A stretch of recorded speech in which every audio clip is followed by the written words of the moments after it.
இலங்கையில் இருக்கின்ற சகல பொருளாதார மத்திய நிலையங்கள் அனைத்தையுமே பிரைவேட் கம்பெனியாக, அதாவது வந்து பிரைவேட்டுக்கு விற்கின்ற கம்பெனியாக கொண்டு வருகிற அந்த இவர்களுடைய தீர்மானம், கேபினெட் தீர்மானத்துக்கு எதிராக இந்த ஒத்திவைப்பு வேலை பிரேரணையை செய்திருக்கிறார். அதில் எனக்கு மிகவும் சந்தோஷம்.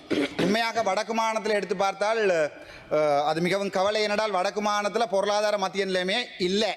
தமிழில் சொல்கிறேன், சிங்களத்தில் சொல்கிறான்டா அப்பே உதுரே பொருளாதார மத்திய நிலையம் நே. ඒ නිසා කරු මන්ත්‍රීතුමාලා ඇත්තටම තියෙනවා එකක් මේ தமிழில் சொல்கிறேன், சாவச்சேரி என்ற ஒரு பிரதேசத்தில் ஒன்று இருக்கு.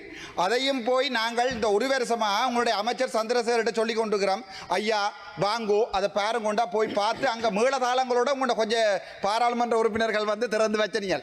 உங்களுக்கே தெரியும் அது எந்த நிலைமையில் இருக்குன்னு. நான் உங்களை குறை கூறுறதோ அல்லது உங்களை கேவலப்படுத்துறதோ என்னுடைய வேலை இல்லை. உங்களை இவ்வளவு தூரம் ப்ரெஷர் பண்ணி அதன் மூலம் ஒரு விஷயத்தை நடக்க போயணுன்றதான் என்னுடைய அரசியல். உங்களுக்கு நன்றாகவே தெரியும், எனக்கு பின்னுக்கு ஒரு அரசியல்வாதியும் இல்லை, எனக்கு எந்த கட்சியும் இல்லை. ஆகவே நீங்கள் உங்களை போட்டு அடியான்னு அடிச்சா நீங்கள் அங்கே வந்து 4 வேலை செய்வீங்கன்ற ஒரு நப்பாசம் மட்டும்தான் இந்த தமிழனுக்கு இருக்கு, வேற ஒன்றுமே இல்லை. அதான் முதலாவது பிரச்சனை. ரெண்டாவது பிரஜாசக்தி என்ற ஒன்றை கொண்டு வாரீங்க. அது உங்களுக்கே தெரியும், நீங்க செய்யற ஒரு கபடி நாடகம் உண்டு, அதை நாங்கள் எதிர்ப்போம், அதையும் நான் சொல்றேன். மூன்றாவது, இந்த நிலையத்திலே நான் எங்களுடைய அரசாங்கத்தினுடைய பொய்களில் மிகப்பெரிய பொய் ஒன்றை சொல்லணும். என்னண்டா, இந்த புத்தளம் வைத்தியசாலையை டைப் பியில் இருக்கிற வைத்தியசாலையை கொண்டு போய் டைப் இந்த